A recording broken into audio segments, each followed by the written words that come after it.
Hey, comment sera la vie en 2040? J'ai souvent posé cette question et les réponses ne sont jamais les mêmes. Mais le plus intéressant est que selon le pays dans lequel on a grandi, les réponses sont radicalement différentes. Par exemple, la Chine a expérimenté une industrialisation à grande échelle et extrêmement rapide. Ça veut dire qu'en une génération, le pays a connu un développement équivalent à celui de l'Angleterre en 75 ans.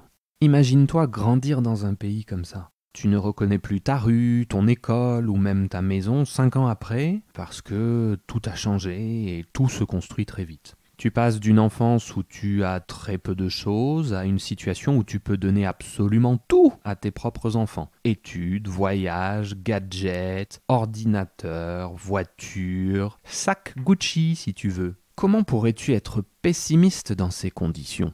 Tu n'as vu qu'amélioration et enrichissement jour après jour. Donc, si tu te poses cette question, comment sera la vie en 2040 ?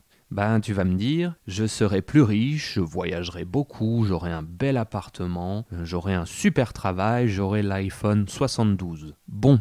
Et pour la France, on peut toujours être optimiste. Après tout, la qualité de vie est bonne, malgré une situation qui empire. Ici, on est passé d'un pays à la géographie exceptionnelle, qui travaille avec une vision, des investissements collectifs à long terme, etc., à on ne veut pas vivre ensemble, on a trop de dettes, nos dirigeants sont des bureaucrates corrompus ou hors sol. Hors sol, ça veut dire complètement déconnecté de la réalité. Un peu comme une plante qui ne pousse pas dans la terre, elle ne sait même pas ce que c'est, la terre. Le pays se désindustrialise, le chômage, les attentats terroristes qui augmentent, la population qui est de plus en plus pauvre. Bref, on peut choisir d'être optimiste, mais tu peux voir que c'est moins facile qu'en Chine. Alors cette question est toujours beaucoup plus intéressante qu'elle en a l'air. Tu penses qu'elle sera comment, ta vie, en 2040 ?